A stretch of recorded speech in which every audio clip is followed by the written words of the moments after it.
what's up with this live dub thing? Like, when did this start? 2012, I started doing that.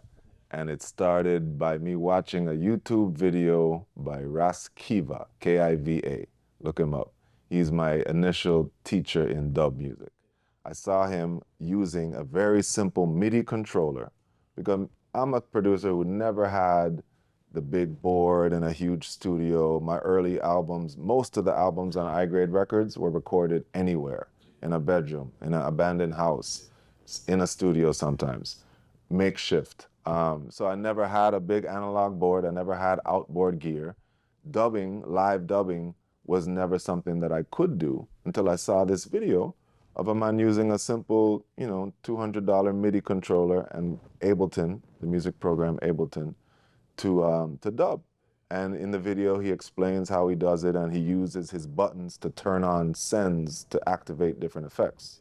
So a real innovative way to do it using simple, accessible technology. So when I got into that, I took a few lessons from Kiva and really went straight into performing with singers. And this is my intro to dub. And I point this out because I didn't come into dub like in the studio making dub mixes to release. We went to the fish market, we strung up sound, brought the mic, and man was chanting while I'm doing a custom mix. And you can see this on YouTube, dubbing the fish market. I know you mentioned Oswald early on. Mm-hmm. Do you think your listening to Oswald influenced your love of dub? Yeah, man, of course. They basically did live dubs when they're recording also. Well, yeah, back in those days, okay, on stage, yeah, they had a very dubby performance on stage, for sure. But the art of live dubbing on stage, the first person to do it, to my knowledge, is Mad Professor. Scientist. No. Oh, Mad Professor. As far as I know, maybe I'm wrong here, but the first one to really bring the mixing board to the stage as a presentation for the audience to tech in this art form of live mixing is Mad Professor. All right. He started doing this in the 80s, I think, many, many years ago, and he's been touring the world. And he shows up, the show provides him a mixing board, brings his technology, and he does the live dub right there on the spot using analog equipment.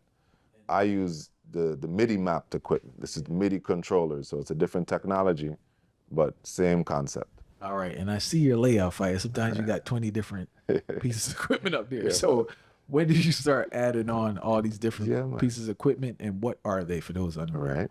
Well, these are all different MIDI controllers. All the knobs you see me turning, each one controls a different parameter, a different effect, a different send level. And the thing is, with this MIDI controller technology, anything can be anything.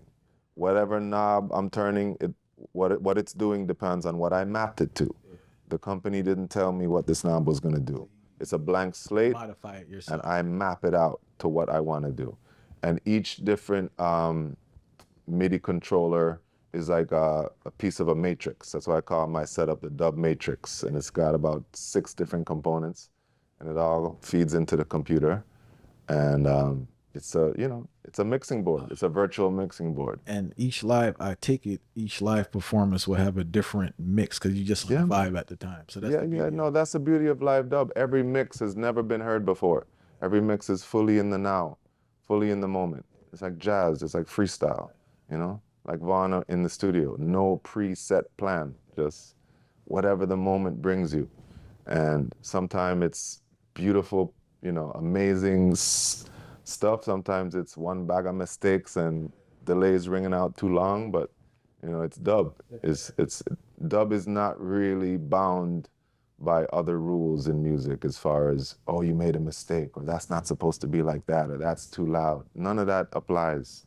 and the beauty of it too, you got the craziest rhythms already to work with. You know what I mean? Hey, the source. Man. I give thanks for the source, and my co-producers and musicians, because that's the sweetness, that's the secret to the presentation I bring. It's a very 3D kind of,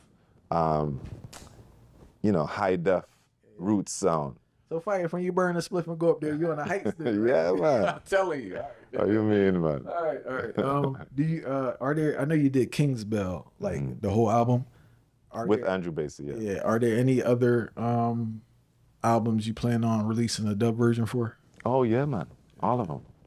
Yeah, I've already cut a lot of the dubs for Beauty for Ashes, for Ride True. Yeah. Haven't released them yet. Ride Through got some hard rhythms too, by the way. Ride True is one of my favorite albums. Like with Love regards that to album. rhythms, Yeah. then Crazy Tated. Give thanks. Appreciate that. Thing, But right now we're releasing about 40 different 7-inches on Before Zero Records, and they have dubs on the B-side. Yeah.